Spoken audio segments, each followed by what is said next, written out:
parents in places like Baltimore or New York or across the country, charter schools do provide some hope because they feel like the education system, public education, is not helping their children. So when they have to choose a school, there's often huge lines to get into charter schools because they promise to be different. They promise to break the failed system that has failed so many communities around the country.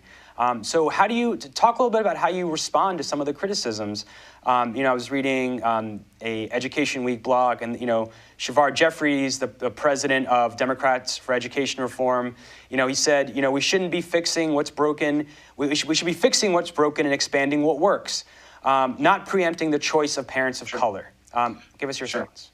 Well, Shavar Jeffries, I've offered Shavar Jeffries the opportunity to come to California. I also offered to come to Newark to debate this issue with Shavar Jeffries, but he initially accepted and declined. And I think part of the challenge is that, the arguments in favor of charter schools, when you look very carefully at the data and research, they start to melt away. I think where I agree with Shavar Jeffries and a lot of other folks that are, quote, education reformers, is that clearly our society has underserved Black students, Latino students, Native American students, and many other poor students on purpose. The nicer house you buy, the nicer public school you get. That's really the elephant in the room, is that our society has decided that inequality is okay. And I think that's where we agree. Where we disagree is what we do about that. What Shavar Jeffries and the Wall Street crowd and the Gates Foundation and the Walton Family Foundation and the Broad Foundation, there's hundreds of millions of dollars behind the private control and privatization of public education.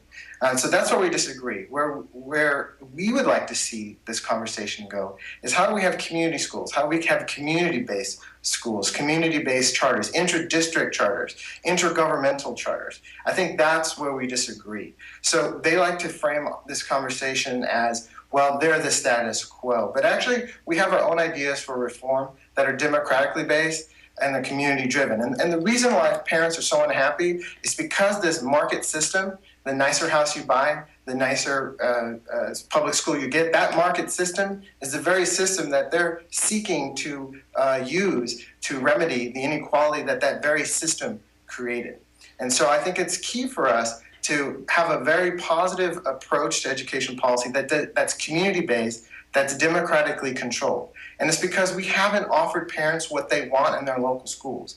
If you look at polls of what parents want in their local schools, they want less testing. They want higher quality teachers. They want high quality pre-K. They want AP courses. All of those things require resources. And unfortunately, for example, in the state of Texas, the Supreme Court basically said that $25,000 in differences between classrooms of rich and poor is okay, which means hundreds of thousands of dollars of difference at the school level, which means millions of dollars in difference at the district level. So I agree with Shavar Jeffries and many of the, quote, education reformers, even the secretary, when they say that students in urban areas are being underserved. Where we differ is that they're interested in private control and privatization of our schools, whereas I believe our schools should be democratically controlled and we should focus on community-based approaches to education policy.